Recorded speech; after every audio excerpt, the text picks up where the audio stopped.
आसनगाव परिसरातील शेकडो युवकांचा व महिलांचा भारतीय जनता पक्षात जाहीर प्रवेश।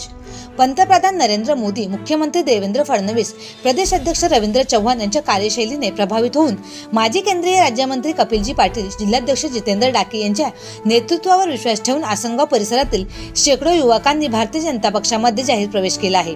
शहापूर तालुक्यातील शिवसेना शिंदे गट उपतालुका प्रमुख भरत शेठ बोंबे, आसनगाव युवा सेना प्रमुख कुणाल चंदे, पंकज चंदे, पवन चंदे, स्वामी चंदे, सागर मस्कर यांच्या समर्थकांसह मोठ्या संख्येने महिला कार्यकर्त्यांनी केंद्रीय मंत्री कपिल पाटील यांच्या हस्ते भाजपा पक्षात जाहीर प्रवेश केला।